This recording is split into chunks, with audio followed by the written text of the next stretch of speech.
Pendekatan pembangunan selama Orde Baru yang menempatkan masyarakat Papua hanya sebagai objek justru semakin melahirkan sentimen anti-Indonesia yang semakin terakumulatif hingga menjadi suatu self-defeating power bagi masyarakat asli Papua Barat.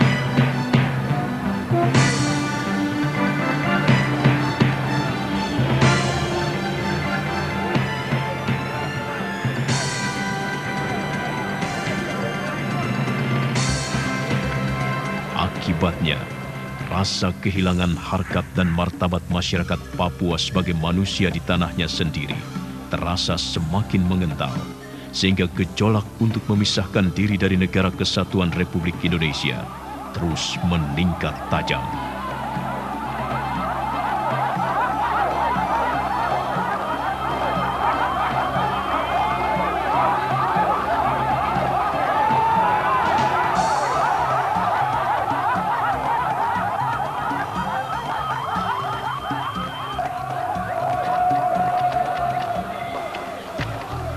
Dengan daratan Papua Barat ini, orangnya berwarna lain, kulitnya coklat, rambutnya keriting, dengan istiadat, seni lukis, tari-tarian, adat istiadat.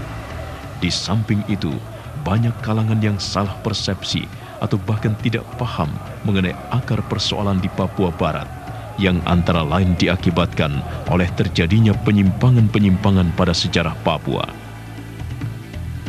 Fakta sejarah membuktikan bahwa wilayah Papua Barat tidak termasuk wilayah Indonesia atas beberapa sebab, yaitu Papua Barat telah menjadi bagian dari Kerajaan Belanda pada tanggal 7 Maret 1910 dan tidak lagi menjadi wilayah Hindia Belanda yang berkedudukan di Batavia atau Jakarta selama 350 tahun. Pada tanggal 23 Agustus 1956, dalam perubahan Undang-Undang Dasar Belanda, tanah Papua atau New Guinea telah menjadi bagian dari Kerajaan Nederland. Berdasarkan pidato Presiden Soekarno di depan sidang PPU PKI dan PPKI pada tanggal 11 Juli 1945, bahwa Indonesia merdeka hanya meliputi Sabang atau Aceh sampai ke Amboina atau Maluku, sedangkan tanah Papua Barat tidak dimasukkan atau di luar wilayah hukum RIS atau RI. Bahkan dalam sidang-sidang tersebut, dengan tegas, Dr. Muhammad Hatta mengatakan, kemerdekaan RI hanya untuk rumpun bangsa Melayu, tetapi rumpun Melanesia tidak termasuk, dengan alasan bahwa orang Papua masih terbelakang atau tertinggal. Biarlah nanti kemudian orang Papua menentukan nasibnya sendiri atau merdeka. Menurut teks proklamasi Hollandia, tanggal 27 Desember tahun 1949, pemerintahan atau Gouvernement New Guinea secara resmi ditetapkan secara sah sebagai bagian dari pemerintahan Kerajaan Belanda di bawah pimpinan Ratu Juliana.